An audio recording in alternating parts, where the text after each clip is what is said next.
सुप्रभात मध्य प्रदेश, आपके साथ मैं हूं ललित प्रजापति। शुरुआत करेंगे उज्जैन से मिल रही बड़ी खबर के साथ। भारत जोड़ो यात्रा फिर से शुरुआत हो गई। एक दिन का ब्रेक और ब्रेक के बाद फिर से भारत जोड़ो यात्रा का आगाज और सुबह 6 बजे से ये यात्रा शुरू हुई है। सुबह 10 बजे नजरपुर गांव में मॉर्निंग ब्रेक होगा और फिर दोपहर 3:30 बजे ये यात्रा फिर शुरू हो जाएगी। देर रात झालरा गांव पहुंचेगी। उज्जैन के आरडी मेडिकल कॉलेज से ये यात्रा शुरू हो चुकी है। भारत जोड़ो यात्रा में एक्ट्रेस स्वरा भास्कर भी शामिल हुई हैं।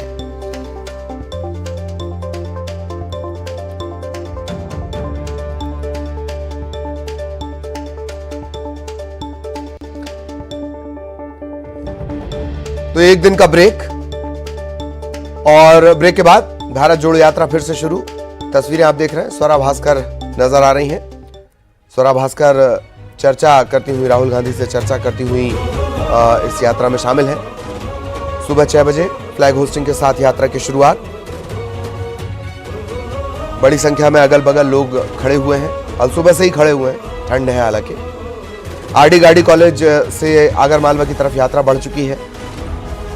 घटिया से होती हुई टी ब्रेक के लिए नजरपुर में तकरीबन 10 बजे, दोपहर 3 से 3:30 के बीच यात्रा दोबारा शुरू और गुरुवार यानी आज तकरीबन 21 किलोमीटर का सफर तय करेंगे राहुल गांधी। और वासु हमारे सहयोगी लगातार इस यात्रा के हर अपडेट हम तक पहुंचा रहे हैं। वासु के पास आपको लिए चलेंगे। वासु, क्या कुछ अपडेट? उज्जैन से शुरुआत हो गई है, कल का ब्रेक भी था और स्वरा भास्कर भी हैं। वासु,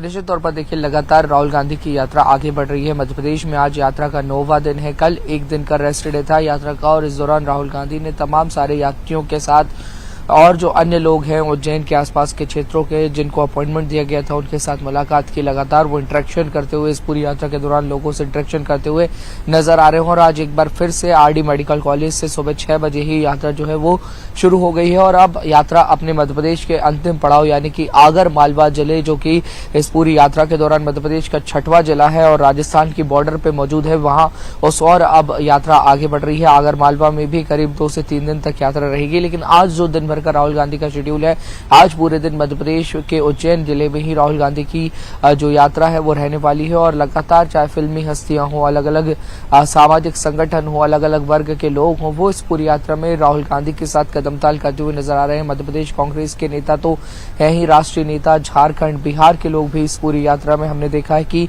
इंदौर से उज्जैन और उज्जैन से आगरमालवा के रूट पर शामिल होते हुए उनसे मिलते हुए दिखाई दे रहे हैं। कई सारे जो मायने हैं इस यात्रा के मध्य प्रदेश के लिहाज से वो बेहद खास हो जाते हैं और यही वजह है कि कांग्रेस ने अपनी इस पूरी यात्रा में काफी ज्यादा ताकत भी झोंकी है। उज्जैन में हमने देखा बीते दिनों एक बड़ी जनसभा को राहुल गांधी ने संबोधित किया, जहां पे कांग्रेसियों ने दावा किया कि 40 से 50 हजार लोग इस पूरी जनसभा के दौरान मौजूद रहे थे। बहरहाल ललित जी, देखने वाली बात यह होगी कि आने वाले समय में इस यात्रा को कांग्रेस कितना इसका पॉलिटिकल माइलेज ले पाती है और कितने लंबे समय तक जनता के जहन में ये यात्रा रहती है, ये काफी अहम बात होगी, दिलचस्प बात होगी। और कितना फायदा कांग्रेस को आने वाले चुनावों में इस पूरी यात्रा से मिलता है। भारत जोड़ने की बात राहुल गांधी कर रहे हैं, लेकिन मध्य प्रदेश में कांग्रेस को कितना जोड़ पाते हैं, क्योंकि कई सारे छत्रप नेता हैं और कहा जाता है कि मध्य प्रदेश में कांग्रेस पार्टी नहीं है, नेताओं के अलग अलग जो गुट हैं वो बटे हुए हैं और उस हिसाब से कांग्रेस काम करती है। लेकिन कांग्रेस एक झंडे के नीचे क्या इस यात्रा के बाद आ पाएगी, क्या कुछ इस यात्रा के इफेक्ट्स होंगे, ये एनालिसिस करने वाली और गौर करने वाली बात जरूर होगी। जी ललित। चलिए, ये बात आपने सही कही। बहुत सारी कांग्रेस है, कमलनाथ कांग्रेस, दिग्विजय कांग्रेस। बड़े हैरत की बात है कि अजय सिंह वाली कांग्रेस जो है, राहुल भैया वाली, वो यात्रा के दौरान नजर नहीं आ रही है। बहुत बहुत शुक्रिया वासु आपका इस तमाम जानकारी के लिए। वासु विस्तार से जानकारी दे रहे थे। और अब भोपाल से बड़ी खबर, सीएम शिवराज आज बड़वानी जाएंगे। सेंधवा के चाचरिया गांव में कार्यक्रम होना है। उसमें मुख्यमंत्री शिवराज सिंह चौहान शामिल होंगे। तो आज मुख्यमंत्री शिवराज सिंह चौहान बड़वानी के दौरे पर, सेंधवा के चाचरिया गांव में उनका कार्यक्रम है।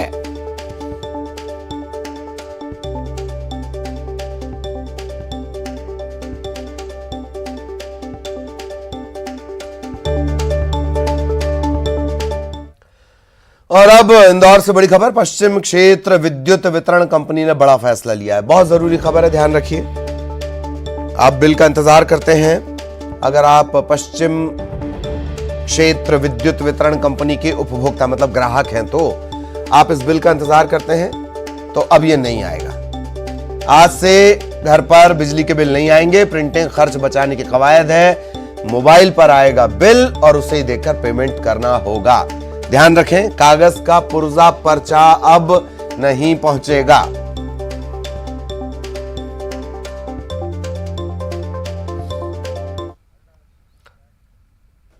और अब ग्वालियर से बड़ी खबर, ग्वालियर में सर्दी का असर, न्यूनतम तापमान 8.6 डिग्री पर पहुंच गया है। सामान्य से 1 डिग्री कम रहा रात का तापमान। उत्तर भारत से आ रही सर्द हवाओं ने ठिठुरन बढ़ा दी है। दिन का तापमान 26 डिग्री सेल्सियस दर्ज हुआ है और यह शुरुआत है। माना यह जा रहा है कि 5 दिसंबर यानी 4 दिन बाद तापमान में घनघोर किस्म की गिरावट आ सकती है।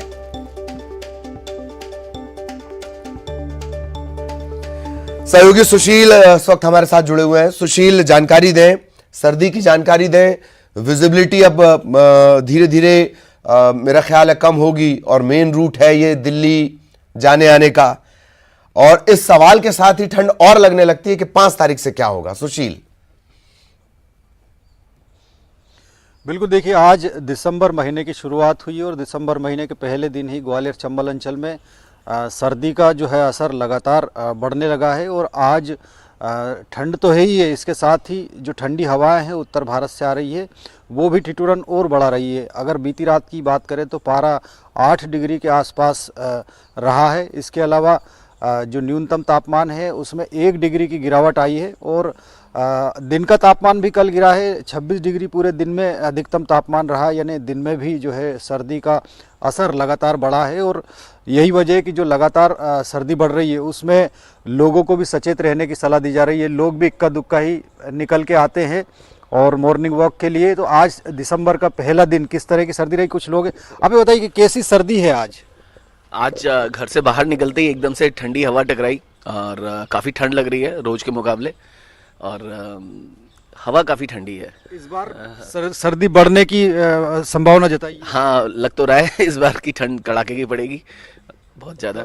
देखिए, निश्चित तौर पर जो लोग मॉर्निंग वॉक पर भी निकलते हैं कहीं ना कहीं उन्हें भी आज दिसंबर के पहले दिन जो सर्दी है वो सताने लगी है। और इस सर्दी से ये एहसास किया जा सकता है कि दिसंबर महीने के आखिरी सप्ताह में ग्वालियर चंबल अंचल में इस बार की सर्दी संभवतः पिछले कई सालों का रिकॉर्ड तोड़ देगी, क्योंकि पिछले साल भी लगातार लंबे समय तक ग्वालियर चंबल अंचल में कोहरे का असर रहा था। इस बार भी बारिश अच्छी हुई है पूरे अंचल में, तो सर्दी भी ज्यादा पड़ेगी। जी जी, चलिए, बहुत बहुत शुक्रिया सुशील आपका इस तमाम जानकारी के लिए। और अगली बड़ी खबर भी ग्वालियर से ही। ठंड बढ़ रही है, बावजूद इसके डेंगू का असर लगातार जारी है। जिले में डेंगू का आंकड़ा 700 के पार पहुंच गया है। कुल अगर मरीजों की बात कर ली जाए 700 के पार यह आंकड़ा पहुंच गया है। ग्वालियर में बुधवार को डेंगू के 7 मरीज मिले हैं। जीआरएमसी की जांच रिपोर्ट में 30 सैंपल की जांच में 7 को डेंगू निकला है। ग्वालियर में इस सीजन में अब तक डेंगू के 720 मरीज मिल चुके हैं।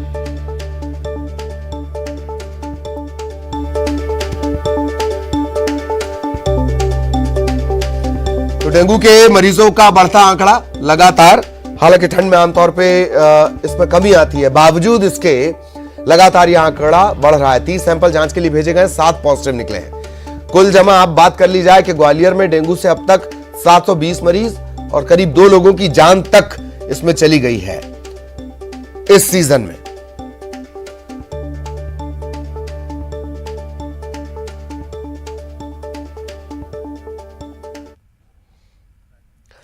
धार में मंत्री राजवर्धन सिंह दत्तीगांव ने कांग्रेस पर निशाना साधा। दत्तीगांव ने कांग्रेस को आदिवासी विरोधी बताया और कहा कि कांग्रेस आदिवासी समाज का वोट बैंक के तौर पर इस्तेमाल करती है। इस दौरान दत्तीगांव ने कमलनाथ पर निशाना साधा। दत्तीगांव बदनावर में आयोजित टंटिया मामा गौरव यात्रा के दौरान लोगों को संबोधित कर रहे थे। नए ताजा भाजपाई हैं राजवर्धन सिंह दत्तीगांव। इससे पहले वो कांग्रेस में थे, उसी कांग्रेस में जिसको वो आदिवासी विरोधी बता रहे हैं। छत्तीसगढ़ मध्य प्रदेश एक राज्य हुआ करता था। समस्त विधायक उस वक्त विधानसभा में बहुमत के साथ शिवभानु सिंह सोलंकी के साथ उनको मुख्यमंत्री बनाने के तैयार और सत्य कह रहा हूं। स्वर्गीय पिता सुन रहे होंगे जहां भी ऊपर हो, शिवभानु सिंह सुन रहे होंगे जहां भी ऊपर हो, जमुना देवी सुन रही होगी जहां भी ऊपर हो। विधायक दल का बहुमत उनके साथ, सबसे वरिष्ठ विधायक मुख्यमंत्री बनना तय, उनको मुख्यमंत्री नहीं बनाया जाएगा। और आखिर में कमलनाथ जी भी दूर थे उस वक्त, उनका भी महत्वपूर्ण योगदान था शिवभानु सिंह को मुख्यमंत्री न बनते में। नीमच में विधानसभा चुनाव 2023 से पहले एक बार फिर चंबल के पानी का मुद्दा गर्माता जा रहा है। स्थानीय लोगों का आरोप है कि पिछले कई सालों से चंबल नदी का पानी नीमच में लाने की योजना सरकार बना रही है। ये दावे जमीन पर दम तोड़ते हैं। इन्हीं मुद्दों को लेकर सामाजिक संस्था कृति ने इस बार पोस्ट कार्ड अभियान चलाया है, उसका भी कोई असर नहीं दिख रहा है। आपको बता दें कि सीएम शिवराज सिंह चौहान ने नीमच में एक सभा के दौरान चंबल का पानी नीमच में लाने की घोषणा की थी, लेकिन धरातल पर अब तक कोई काम हुआ नहीं है। चंबल के पानी के लिए सबसे पहले कृति संस्था ने आवाज़ उठाई और लगभग 15 साल हो गए इस बात को, लगातार हमने इस बात को उठाया। और कृति में जब ये आवाज़ उठी नीमच के अंदर चंबल के पानी की, हम यहाँ से मनासा, रामपुरा, कुकुड़ेश्वर, इन सभी जगहों में गए। आपने बात करी है तो नीमच के लिए भी हमने ठीकरिया बांध जो बना शिवाजी सागर है, वहाँ से भी कुछ पाइपलाइन डालकर नगर पालिका ने लिया है। और हमारी योजना है कि वो अटल सागर का और शिवाजी सागर का जो पानी है वो भी आए। और अगर आपने ये जनता के बीच में ये मुद्दा है तो मैं सांसद जी और विधायक जी को भी अवगत कराऊंगा कि इस मामले में भी अगर चंबल का पानी अगर नीमच में आता है तो ये बहुत बढ़िया योजना हो जाएगी। मंडला में नक्सली एनकाउंटर के बाद पुलिस ने बड़ा खुलासा किया। नक्सल विरोधी अभियान के आईजी साजिद फरीद शापू ने बताया कि 10 साल पहले कई घटनाओं में पुलिस से नक्सलियों ने हथियार लूटे थे। इन हथियारों का इस्तेमाल मौजूदा नक्सली कर रहे हैं। जब उनसे हथियार की बरामदगी होती है तो उसकी जांच पड़ताल की जाती है। पुलिस विभाग के होने ये हथियार पाए जाते हैं। हमारे साथ नक्सल विरोधी अभियान के आईजी साजिद फरीद सापू साहब मौजूद हैं। असर मुठभेड़ हो गई, 2 नक्सलियों को मार भी गिराया हॉक फोर्स और स्थानीय पुलिस ने। किस तरीके की डिटेल अभी तक हाथ लगी है? 2 इम्पॉर्टेंट नक्सलाइट्स थे, उनमें से एक राजेश हैं जो कि एरिया कमेटी मेंबर थे और बोरमदेव एरिया कमेटी के मिलिट्री कमांडर थे। एक वो और गणेश जो कि डिविजनल कमेटी मेंबर थे और ज़्यादा सीनियर थे और एमएमसी जोन के कोऑर्डिनेटर के रूप में काम करते थे, जो एक बहुत ही इंपॉर्टेंट पद है। और उनके पास से AK-47 मिली है। ये 2 इम्पॉर्टेंट नक्सलाइट लीडर्स मारे गए हैं, जिससे मुझे लगता है एक अच्छा ब्रेक थ्रू है पुलिस के लिए। और नक्सलाइट्स को क्या क्या मिला है इनके पास? वेपन्स मिले हैं, AK-47 और .315 राइफ़ल, एक और .22 की राइफ़ल मिली है। कुछ लिटरेचर भी मिला है, उसको अभी स्टडी करेंगे। हाईटेक वेपन्स मिले हैं, क्या कहेंगे आखिरकार कहाँ से इनके पास पहुँच रहे हैं? क्योंकि पिछले 5 महीने में बड़ी कार्रवाई ये की गई है। सो ये SLRs और AK-47 जितनी भी इनके पास मिली हैं, मोस्टली, ज़्यादातर, मैं पूरा तो नहीं कह सकता, लेकिन मोस्टली वो जो हैं वो बेसिकली पहले 10-12 साल पहले जो पुलिस से लूटे हुए वेपन्स थे वही होते हैं, ज़्यादातर वही हैं। और उनका हम समय समय पे पता भी करते हैं। पिछले जो इनकाउंटर्स में मिले हैं ऑटोमेटिक वेपन्स, उनको हमने ट्रेस आउट भी किया है कि कहाँ किस क्षेत्र। पुलिस विभाग के रहते हैं ये जो इन 90s 2000s में ये जब पुलिस पे अटैक करते थे और वहाँ से उनसे लूटे हुए वेपन, वही वेपन्स हैं। नक्सलियों का क्या मूवमेंट रहता है ठंड के लिहाज से? नक्सलाइट्स का मूवमेंट रहता है इसमें, कभी कभी बारिश में वो जैसे रिस्ट्रिक्ट होते हैं, ठंड में वैसे वो रिस्ट्रिक्ट नहीं होते हैं। वो नेक्स्ट ठंड उनके लिए, मतलब ये वाला सीज़न उनके लिए मूवमेंट का सीज़न रहता है एक जगह से दूसरी। ठंड मतलब मूवमेंट कर रहे हैं? जी। बिल्कुल, लगातार जिस तरीके की मूवमेंट की बात सामने आ रही है और अब सीजन भी चेंज हुआ है, तो ऐसे में लगातार जो मूवमेंट मिले हैं उसके अनुसार अभी भी मध्य प्रदेश के रेंज में कई नक्सली जो है अभी भी सक्रिय हैं। कैमरामैन मोहसिन के साथ मनोज राठौर, न्यूज़ 18 भोपाल। जबलपुर में स्मार्ट सिटी और फ्लाईओवर के चल रहे काम से नाराज महापौर जगत बहादुर अनु ने औचक निरीक्षण किया। इस दौरान उन्होंने अधिकारियों और कर्मचारियों को जमकर फटकार लगाई। महापौर ने बताया कि फ्लाईओवर के निर्माण कार्य के दौरान खुदाई में पानी की पाइपलाइन टूट जाती है, लेकिन उन्हें फिर से जोड़ा जा रहा है। इसके चलते लाखों लीटर पानी बर्बाद होता है। इसलिए स्मार्ट सिटी और फ्लाईओवर के निर्माण में लगी एजेंसियों को लोगों की परेशानियों को ध्यान में रखकर काम करना चाहिए।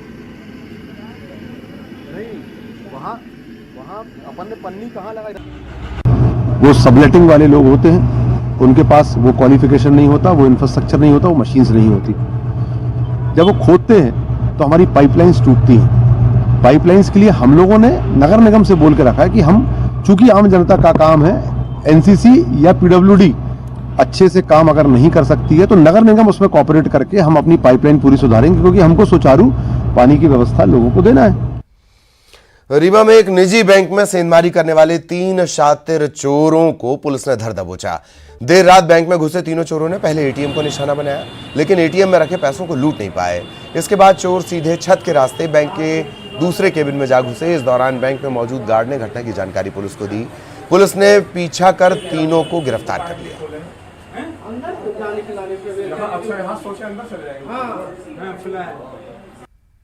रात लगभग 2:30-3 बजे आईसीआई बैंक का एटीएम सामान तिराहे के पास है, उस एटीएम में 3 लोग घुसे थे और तोड़फोड़ और चोरी करने की नियत से घुसे थे। वहां पड़ोस के एक गार्ड ने फ़ोन किया, तत्काल वहां पुलिस पहुंच गई और तीनों को राउंड अप कर लिया और गार्ड की रिपोर्ट पर से एफआईआर पंजीबद्ध किया गया है और तीनों के विरुद्ध कार्रवाई की जा रही है। हाँ, वहाँ पे सीसी कैमरा लगा है, उनसे उपलब्ध कराने के लिए बैंक से बताया गया है। जबलपुर के आधारताल की रहने वाली 35 वर्षीय युवती ने युवक के खिलाफ दुष्कर्म की शिकायत दर्ज करवाई है। पीड़िता प्राइवेट बैंक में काम करती है। नितिन साहू नामक युवक ने इससे शादी का झांसा दिया और तकरीबन 1 साल इसका दैहिक शोषण किया। युवती ने नितिन से शादी की बात की तो उसने मना कर दिया। युवती की शिकायत पर आधारताल थाना पुलिस ने मामला दर्ज किया। आरोपी को गिरफ्तार कर लिया गया। पीड़िता द्वारा जब शादी के लिए बोला गया तो आरोपी द्वारा शादी करने से इनकार किया, जिस पर अपराध कायम कर धारा 376, 376(2)(n), 342 का अपराध कायम किया गया।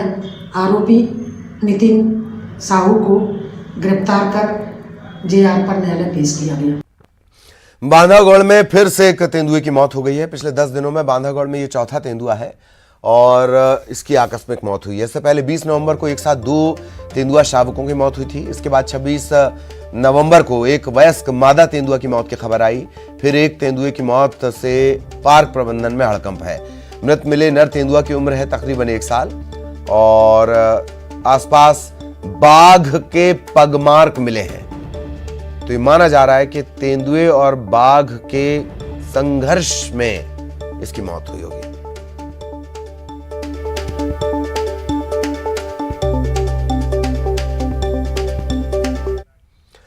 सीधी में सड़क दुर्घटना में घायल युवक की इलाज के दौरान मौत होने पर परिजनों ने हंगामा कर दिया। तेंदुआ गांव के पास NH39 पर आक्रोशित लोगों ने अपनी नाराजगी भी जाहिर की, जाम भी लगा दिया। 3 घंटे तक जाम के चलते गुस्साए परिजनों के ने जब उन्हें निष्पक्ष कार्रवाई का भरोसा मिला तब इन लोगों ने जाम हटाया।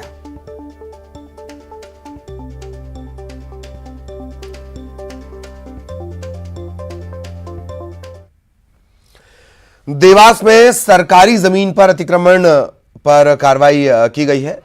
सुभाष चौक इलाके में सरकारी जमीन पर बेजा कब्जा किया गया था। निगम के नोटिस के बाद भी कब्जा हटाया नहीं गया, समय पर दस्तावेज नहीं दिए गए और इसके बाद निगम ने कार्रवाई करते हुए जेसीबी की मदद से इस बेजा कब्जे को हटा दिया।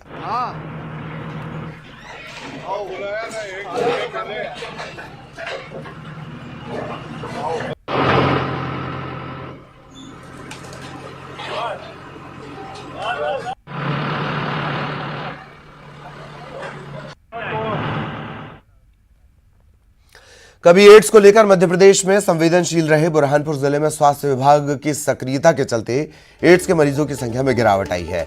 इस साल 28 एड्स के मरीज सामने आए हैं। 13 पुरुष, 14 महिलाएं और 1 बच्चा इसमें शामिल हैं। जिला अस्पताल में एड्स की मुफ्त जांच में हर महीने औसतन 1000 लोग HIV टेस्ट कराते हैं। जानकारों का मानना है कि अब एड्स के वायरस का प्रभाव कम हुआ है, मौत की संख्या में कमी आई है।